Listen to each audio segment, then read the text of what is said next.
तो फिल्म की शुरुआत होती है एक ऐसे ऑफिस से जहां पर बहुत सारे एम्प्लॉयज को निकाला जा रहा है। हम कंपनी के ओनर जैक को देखते हैं जो भी अपनी कंपनी और बिजनेस के डाउन होने की वजह से बहुत ही ज्यादा परेशान है। उसने बहुत सारे एम्प्लॉयज को भी निकाल दिया था। एम्प्लॉयज को निकालने के बावजूद भी जैक के फेस पर बहुत ही ज्यादा परेशानी थी। उसके चेहरे से पता चल रहा था कि वो अपनी लाइफ में भी स्ट्रगल कर रहा है। इसी सब के दौरान उसके पास एक हाइपर हुआ ओल्ड मैन आता है। वो बताता है कि पिछले कई सालों से वो इसी कंपनी में काम कर रहा है और कुछ ही महीनों में रिटायर होने वाला है। जैक ने उसे अपनी कंपनी से निकाल दिया था।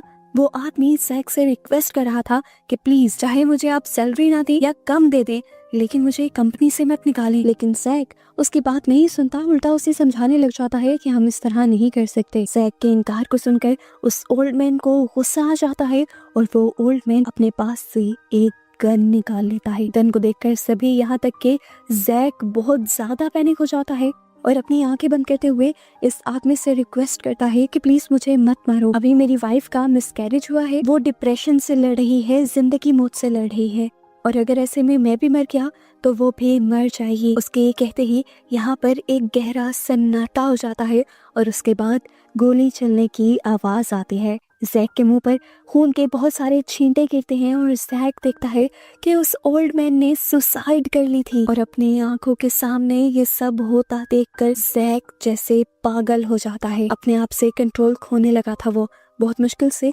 अपने आप को वो नॉर्मल करता है और ये डिसाइड करता है कि वो अगले कुछ दिनों तक तो इस शहर में रहेगा ही नहीं। वो फौरन अपनी वाइफ एमी को कॉल कर बताता है कि कल ही वो एक ट्रिप के लिए जा रहे हैं। एमी भी बहुत ज्यादा खुश हो जाती है और घर जाने से पहले अब जैक एक बार के लिए निकल जाता है। यहाँ वो अपना मूड चेंज करने के लिए आया था, लेकिन ये बाहर की चीजें भी उसके अंदर के गुस्से को कम नहीं कर रही थी। और खासकर वो एक लड़की से बहुत ज्यादा डिस्टर्ब हो रहा था, जो लड़की बार अटेंडर से बार बार सिर्फ ड्रिंक के लिए लड़ रही थी। उस लड़की की बकवास बंद करवाने के लिए जैक थक कर बारटेंडर से कह ही देता है कि प्लीज इसे ड्रिंक दे दो, इसके पैसे मैं दे दूंगा। अब जैक की इस हरकत से लड़की जैक से इम्प्रेस हो जाती है और अपनी जगह से उठकर जैक के पास आ जाती है। वो जैक से बातें करना शुरू कर देती है और उसे प्यार भी जताती है, पर यहाँ जैक उसे ऐसी बातें करने से मना कर देता है और साफ साफ बता देता है कि मैं मैरिड हूँ और अपनी वाइफ को धोखा देने का मेरा बिल्कुल इरादा नहीं है। इस ऑकवर्ड सीन के बाद जैक यहाँ से चला जाता है और अगली सुबह हम जैक और उसके साथ उसकी वाइफ एमी को वेकेशंस के लिए निकलता हुआ देखते हैं। एमी के मुंह से साफ लग रहा है कि वो बहुत ज्यादा परेशान है, लेकिन उसके हस्बैंड जो उसको नॉर्मल रखने के लिए स्ट्रगल कर रहे हैं उससे वो सेटिस्फाई भी है। अब इसी ट्रिप के दौरान जैक को उस बार वाली लड़की के मैसेजेस आने लग जाते हैं। लड़की का नाम था जूलिया और जूलिया जैक से कह रही थी, मैं बहुत अच्छे से जानती हूँ कि तुम अपनी वाइफ से बहुत प्यार करते हो, उसे धोखा नहीं देना चाहते, हर्ट नहीं करना चाहते, और अगर तुम चाहते हो कि सच में वो दुखी ना हो तो तुम्हें मुझे 5 लाख यूरोस देने होंगे, नहीं तो मैं उसे बार वाली स्टोरी बता दूंगी। अजीब सी बात थी, बार में ऐसा कुछ हुआ भी नहीं था। जैक ने सिर्फ उसे ड्रिंक ऑफर की थी और वो इसी चीज पर ब्लैकमेल कर रही थी। जैक भी एक बड़ा बिजनेसमैन था, बेवकूफ इंसान तो था नहीं। ब्लैकमेल वो नहीं होता, उल्टा वो उससे ही कह देता है कि तुमसे मेरे लॉयर निपटेंगे। ये कहकर वो अपना फोन बंद कर देता है, ये भी देखे बगैर कि इस टाइम जूलिया ने उसे कुछ सेंड किया था। वो सारा फोकस एमी पर और अपनी ट्रिप पर कर देता है। कुछ देर बाद ये लोग अपने होटल पहुंच जाते हैं, होटल में रात गुजारते हैं और अगली सुबह इन्होंने हॉट एयर बैलून की सैर करने का प्लान किया हुआ था। बैलून ऑपरेटर इन्हें यहाँ पर बताता है कि उनके साथ एक और लड़की भी आने वाली है जिसका ये लोग काफी देर इंतजार करते हैं और फाइनली वो लड़की आती है तो पता चलता है कि वो लड़की कोई और नहीं बल्कि जूलिया ही थी। जूलिया के आते ही बैलून चल जाता है और इनका ट्रिप स्टार्ट हो जाता है। पहले तो सब ठीक था, जैक को भी ज्यादा मसला नहीं था, लेकिन फिर पता नहीं क्यों जैक अनकंफर्टेबल होने लग गया जब जूलिया ने एमी से बात करना शुरू की। एक अजीब बात थी, ये जूलिया पता नहीं कहां से सारी इन्फॉर्मेशन निकाल कर लाई थी, या शायद कुछ बातें कल बार में जैक ने ही उसे बता दी होंगी, लेकिन इस टाइम वो ये बात जानती थी कि एमी का मिसकैरेज हुआ हुआ है, वो परेशान है, जैक उसका पहले से ज्यादा ख्याल रखने की कोशिश कर रहा है और इन्हीं सब चीजों का वो फायदा भी उठा रही थी। अब तो एमी ने भी नोटिस कर लिया था कि जब से जूलिया यहाँ पर आई थी तब से ही जैक अनकंफर्टेबल सा था। खैर कुछ देर ऐसे ही गुजर जाती है जिसके बाद एमी जूलिया से कहती है कि हमारी एक पिक्चर क्लिक कर दो। जूलिया हंसी खुशी काम कर देती है और अब वो जैक से कहती है कि क्या तुम भी मेरी एक पिक्चर क्लिक कर सकते हो। उसने जानबूझकर अपना ही मोबाइल उसे पकड़ाया था क्योंकि मोबाइल पर उसने पहले से ही एक मैसेज लिखा हुआ था कि अगर तुमने मुझे पैसे ना दिए तो तुम बहुत पछताओगे। पर जैक इस मैसेज को इग्नोर कर कर उसकी पिक्चर बना लेता है और मैसेज के इग्नोर होने की वजह से जूलिया को और भी ज्यादा गुस्सा आ जाता है। और अब जो बातें जैक और जूलिया के दरमियान में पर्सनली हो रही थी, जूलिया उस पर्दे को खत्म कर देती है और सबके सामने जैक से कहती है बहुत हो गया, तुम्हें मुझे पैसे देने होंगे और इस मामले को अभी खत्म करना होगा। यहाँ पर फौरन एमी भी बोलती है कौन सा मामला, कौन से पैसे। इससे पहले कि जूलिया बोल पड़ती, जैक एमी से कहता है अरे इस लड़की की बातों पर ध्यान मत दो, ये पागल है, रात को बार में शोर मचा रही थी, मैंने बार टेंडर से कहकर बस इसे कुछ ड्रिंक्स करवा दी और तब से मुझे ब्लैकमेल कर रही है। अब ये बात सुनकर एमी को भी गुस्सा आ जाता है और एमी जूलिया को ही डांटने लग जाती है कि तुम्हें शर्म आनी चाहिए किसी को ब्लैकमेल करते हुए। जूलिया जवाब में कहती है मुझे नहीं, तुम्हारे हस्बैंड को शर्म आनी चाहिए, क्योंकि वो ड्रिंक करवाने के बाद उसने उस ड्रिंक के पैसे मुझसे वसूल भी किए हैं।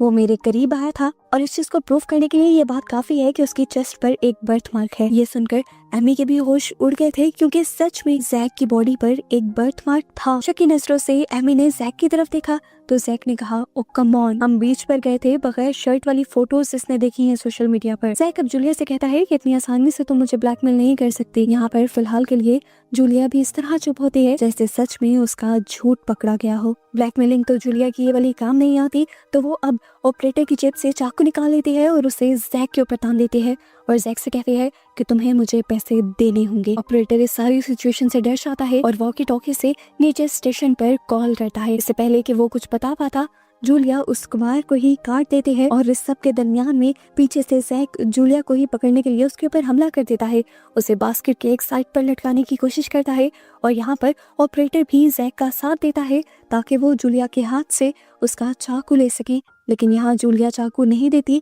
और इस सारी लड़ाई के दौरान जूलिया के हाथ में पकड़े हुए चाकू से गैस का पाइप भी कट जाता है। गैस के पाइप के फटने की वजह से ऊपर सिलेंडर में लगी हुई आग नीचे भी भड़क जाती है और जूलिया की बॉडी में आग लग जाती है। ऊपर से ऑपरेटर जल्दी से सिलेंडर को बंद करता है ताकि आग को कंट्रोल किया जा सके और नीचे से ये लोग जूलिया के ऊपर कपड़े डालकर जूलिया की आग को बुझाते हैं। अभी क्योंकि गैस लीक हो रही थी, इस वजह से ये सिलेंडर को ऑन नहीं कर सकते थे और जब तक सिलेंडर ऑन नहीं हो सकता था तब तक ये बैलून कंट्रोल में नहीं आ सकता था।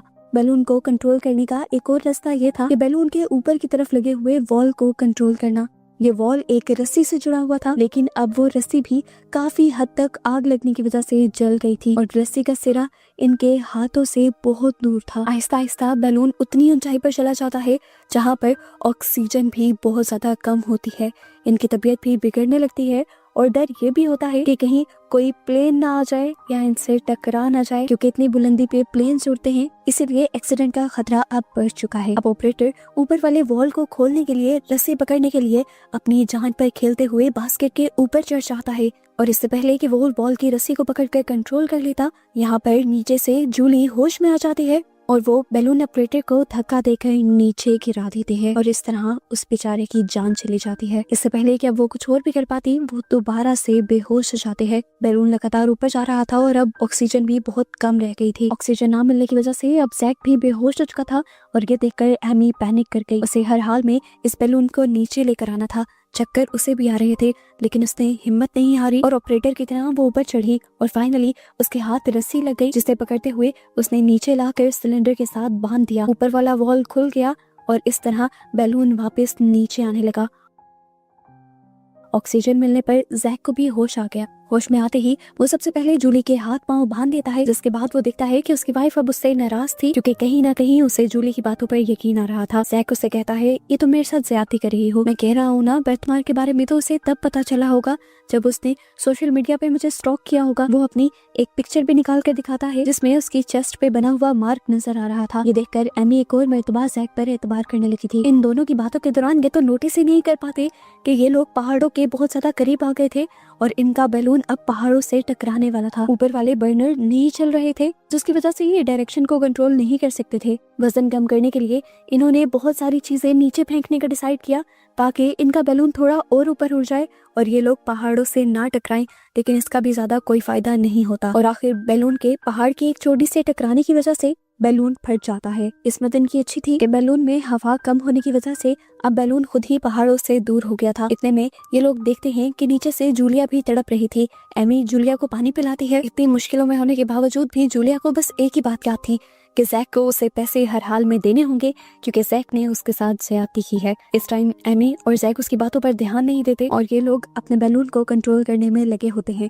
बैलून अब बादलों में पहुंच जाता है। यहाँ पर इन्हें ठंड भी बहुत ज्यादा लग रही थी और एक दूसरे को नजर भी नहीं आ पा रहे थे ये, और इसी चीज का फायदा उठाते हुए जूलिया अपने हाथ खोल लेती है।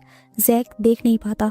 बातों ही बातों में अब भी वो जैक को पैसे देने को कह रही होती है तो जैक उससे कहता है, मुझे समझ नहीं आ रही, मैंने तो बार में तुम्हारे लिए पैसे दिए, तुम्हारी मदद की। जिस पर जूलिया उसे झूठा कहने के साथ साथ और भी बहुत कुछ कहने लग जाती है और इस बात पर जैक को गुस्सा आ जाता है। जैक उसे कहता है, अब तुम मुझ पर इल्जाम लगाने लगी हो। जूलिया कहती है, इल्जाम नहीं लगा रही, तुम सच में जालिम हो।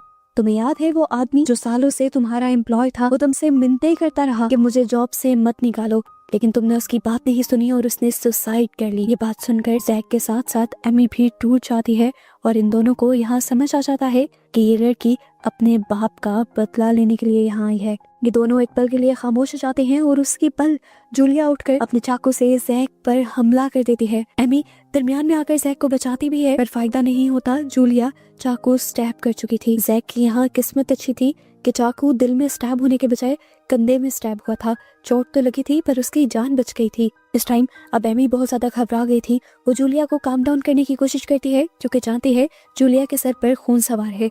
वो कहती है, मैं तुम्हें पैसे दिलवा दूंगी, मेरा यकीन रखो और ये चाकू मुझे दो। जूलिया एमी को चाकू देने ही वाली थी लेकिन तभी पीछे से जैक ने एक सिलेंडर उठाते हुए जूलिया के ऊपर हमला कर दिया। जूलिया के सर पे सिलेंडर लगने की वजह से मौके पर ही उसकी मौत हो गई और ये देखकर एमी के हाथ पांव फूल गए। उसने अपने सामने अपने हस्बैंड को एक मर्डर करते हुए देखा था। वो बहुत ज्यादा घबरा जाती है। वो रो रो के कहती है, क्यों किया जैक तुमने ऐसा? वो चाकू देनी तो वाली थी। जैक कहता है, वो नहीं देने वाली थी, वो तुम्हें नुकसान पहुंचा देती। इनकी बहस के दौरान ये दोबारा ये चीज नोटिस नहीं करते कि इनका बैलून पहाड़ों के दरमियान में आ गया था और अब इनका बैलून पहले से भी ज्यादा डैमेज हो जाता है। ज्यादा डैमेज होने की वजह से बैलून का बैलेंस भी बिगड़ने लग जाता है और अब ये दोनों जानते थे कि जल्द ही ये लोग जमीन पर गिर जाएंगे। जूलिया इस बैलून को किसी तरह से ठीक करना चाहती थी जबकि जैक कहता है कि बैलून को बैलेंस करने का आसान तरीका है कि वजन कम कर दिया जाए, लेकिन एक्स्ट्रा चीजें तो सारी इन्होंने पहले ही गिरा दी थी। तो जैक कहता है कि जूलिया की बॉडी को भी नीचे फेंक देना चाहिए पर एमी इस चीज के लिए तैयार नहीं थी। जैक अब एमी को कुछ नहीं कहता और एमी बहुत कोशिशों से फाइनली इस बैलून का बर्नर चला लेती है और इसे कंट्रोल कर लेती है और ये लोग अब पहाड़ों से ऊपर होते हुए बहुत ही आराम से पहाड़ों वाला ये इलाका पार कर लेते हैं। अब अपनी जान की टेंशन खत्म होने के बाद दोबारा एमी के सहन में वही टेंशन आ जाती है कि क्या सच में उसके हस्बैंड उसे धोखा तो नहीं दे रहे थे। इसी वजह से इन दोनों के दरमियान में बहस हो जाती है और जब ये बहस बिगड़ ही रही होती है तो अचानक से एमी के पाँव के नीचे से बास्केट टूट जाती है और एमी नीचे गिरने लगती है लेकिन वो बास्केट को पकड़ लेती है। असल में जब जूलिया को आग लगी थी तब यहाँ से ये बास्केट जलकर कमजोर हो गई थी। एमी अपने हस्बैंड को आवाज लगाती है कि वो उसे बचाए लेकिन ऊपर से जैक खामोशी से उसे देखता रहता है। यहाँ तक कि जब एमी हारने वाली होती है तब जाकर जैक उसका हाथ पकड़कर उसे बचाता है। इस टाइम जैक ने जो किया था एमी उससे बहुत ज्यादा डिस्टर्ब हो गई थी। वो सोच में पड़ गई थी कि क्या जैक उसे बचाना नहीं चाहता, क्या जैक उससे जान छुड़वाना चाहता था। वो जैक से पूछती है कि तुम मुझसे तंग आ गए हो। जैक उससे माफी मांगता है और कहता है, नहीं मैं बस डर गया था, मुझे समझ नहीं आ रही थी कि किस तरह से रिस्पॉन्स देना है। अब जैक भी इस चीज को नोटिस कर चुका था कि एमी का दिल उसकी तरफ से खराब हो गया है, पुशअप कर रही है, इसीलिए जैक उससे और भी माफिया मांगता है और उसे रियलाइज करवाता है कि अब तक जो कुछ भी उसने किया है जिंदगी में वो सब एमी के लिए ही किया है। बिजनेस ट्रिप सब कुछ, ये बिजनेस भी जैक ने अपनी वाइफ को अच्छा लाइफस्टाइल देने के लिए किया है। हर कुर्बानी उसने अपनी वाइफ के लिए दी है और वो उसे सबसे ज्यादा प्यार करता है। इनकी बातें चल ही रही होती हैं कि इन्हें रियलाइज ही नहीं होता इनका बैलून ऊपर ऊंचाई में ऐसे बादलों में चला जाता है जहाँ पर बहुत ज्यादा तूफान और बारिश थी। इस बादल की तेज हवाओं और खराब मौसम की वजह से इनका बैलून और भी ज्यादा डैमेज हो जाता है और साथ ही साथ इनके बैलून का बर्नर भी बारिश की वजह से बंद हो जाता है, जिसकी वजह से ये अपने बैलून की डायरेक्शन को भी कंट्रोल नहीं कर पाते। एमी अब अपनी जान पर खेलते हुए बैलून के ऊपर चढ़ जाती है और बैलून का फटा हुआ हिस्सा नीचे फेंकती है जिसे जैक बास्केट के साथ बांध देता है, जिसके बाद एमी ऊपर से बर्नर को चलाने में कामयाब हो जाती है और फाइनली ये लोग अपने बैलून को उस तूफानी एरिया से बाहर निकाल लेते हैं। फाइनली ये नोटिस करते हैं कि ये लोग पहाड़ी एरिया से दूर निकल आए हैं और यहाँ का मौसम भी ठीक था।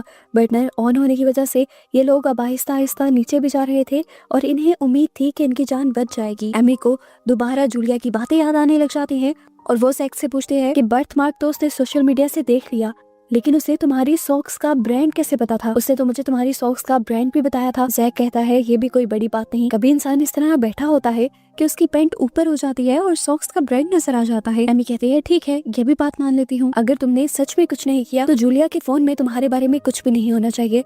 ये कहकर वो जूलिया का फोन इधर उधर ढूंढने लग जाती है और जैक देखता है कि जूलिया का फोन बिल्कुल उसकी डेड बॉडी के पास पड़ा हुआ था, इसीलिए वो बहुत ही होशियारी से जूलिया का फोन बैलून की बास्केट से नीचे गिरा देता है। और यहाँ पर हमें शक होता है कि जैक भी जरूर कुछ छुपाना चाह रहा है। जूलिया का फोन जब एमी को नहीं मिलता तो वो जैक से जैक का फोन मांगती है। जैक के फोन में तो पहले ही कुछ नहीं था, इसलिए उसने बेखौफ होकर अपना फोन एमी को दे दिया। इवन के जैक ने तो वो मैसेजेस डिलीट भी कर दिए थे, लेकिन एमी बहुत ज्यादा चालाक थी, उसने डिलीटेड फोल्डर्स में से ही जूलिया के मैसेजेस निकाल लिए। पहले तो मैसेजेस में कुछ नहीं दिख रहा था, बिल्कुल ऐसा ही लग रहा था कि जैसे कोई चालाक लड़की एक मासूम लड़की को फंसाने की कोशिश कर रही है। लेकिन फिर एमी को इसी में एक वीडियो भी मिल जाती है। इस वीडियो को जैक ने मूवी के स्टार्ट में खोलकर देखने की जहमत भी नहीं की थी और वही वीडियो आखिर जैक को फंसा जाती है। इस वीडियो के अंदर जैक का सारा सच था। पता चलता है कि जैक जो पूरी मूवी से मासूम बनने का नाटक करता रहा है वही असल में मुजरिम है। जूलिया बिल्कुल सच कह रही थी और ये बात जानकर एमी बिल्कुल टूट जाती है। अब क्योंकि जैक भी जान गया था कि एमी को उसकी किसी बात पर यकीन नहीं आएगा, तो वो सच्चाई मान लेता है और कहता है हाँ मैं गया था उसके करीब, लेकिन मेरे इमोशंस ऐसे नहीं थे, मैं सिर्फ तुमसे प्यार करता हूँ, तुम्हें कभी धोखा नहीं दे सकता, लेकिन तुम भी तो देखो हम महीनों से एक दूसरे के करीब नहीं आए, इस सब में मैं क्या करता। ये सब कुछ देखने के बाद एमी भी जैक को बुरा भला कहने लग जाती है और अब जैक को गुस्सा आ जाता है, बात उसकी ईगो पर आ जाती है और वो भी एमी को एमी का चेहरा दिखा देता है। वो घटिया इंसान एमी से बहुत ही अजीब व गरीब बातें करता है कि तुम क्या थी, एक हाई स्कूल में पढ़ाने वाली एक मामूली सी टीचर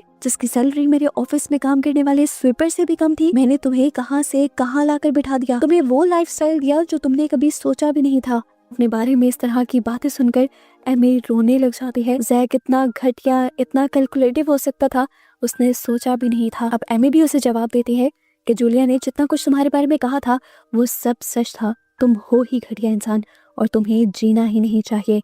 मैं ही गलत थी जिसने अपनी लाइफ तुम्हारे ऊपर बर्बाद कर दी। उसे धमकी देती है कि मैं पुलिस को सब सच बता दूंगी कि तुमने जूलिया को मारा है और तुम बच नहीं पाओगे। ये सुनकर जैक हंसने लग जाता है क्योंकि वो जानता था कि एमी के बताने से पहले ही वो एमी को मार देगा।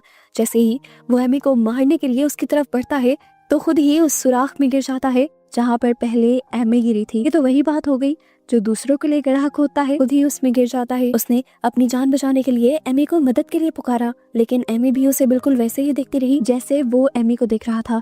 एमी ने उसकी मदद नहीं की, यहाँ तक कि उसके हाथ से बास्केट छूट गई।